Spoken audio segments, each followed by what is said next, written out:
مرحبا، تعالوا نعمل مع بعض ستروبري شورت كيك على فورمة كيكة.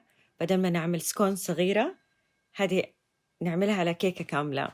من ألذ الكيكات، سريعة التحضير، مع الكريمة والفراولة.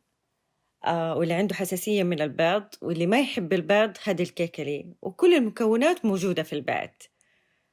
فحنبدأ بنخل الدقيق، والدقيق هنا لما ننخله بيدينا كده فلافينيس في الكيكة. حنضيف السكر وحنضيف البيكنج باودر، هذا اللي حيساعدها تريز. بعدها حنضيف رشة الملح، حدينا بالانس في الطعم، ونخلطها مع بعض، ونضيف عليها الزبدة الباردة، ونبدأ نفتفتها بهذا الأداء، ولا اللي ما عنده ممكن نفتها بيدنا طبيعي إلين ما تدينا قوام رملي. نضيف عليها الحليب، ونضيف عليها الفانيلا، ونحركها. وهذا من أسرع الكيكات حتعملوها، ياخد تقريبا 5 دقائق.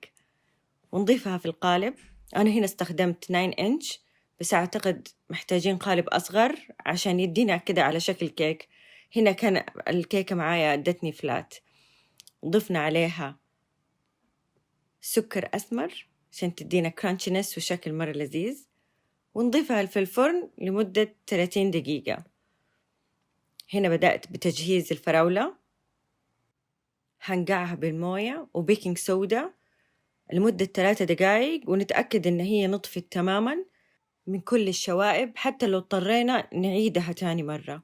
وننشف الحبات تماماً، ونبدأ نجهز طبقة التزيين الكريمة. نضيف 1 كوب من الكريمة ونخفقها إلين ما يدينا قوام thickness بهذا الشكل، وأخليها في الثلاجة إلين ما تطلع الكيكة، وخليها تبرد تماماً. هنا نبدأ بتجهيز الفراولة، نقطعها شرايح لما تخلص معانا الكمية، وأضيف عليها 2 ملعقة من السكر، ونخلطها مع بعض.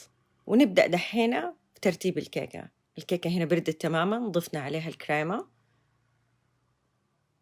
وزينها بالفراولة. من جد الطعم خرافي، يعني أتمنى من جد تجربوها. وممكن في هذه المرحلة نستخدم أي فاكهة موسمية من توت بري، مانجا. صحة وهنا.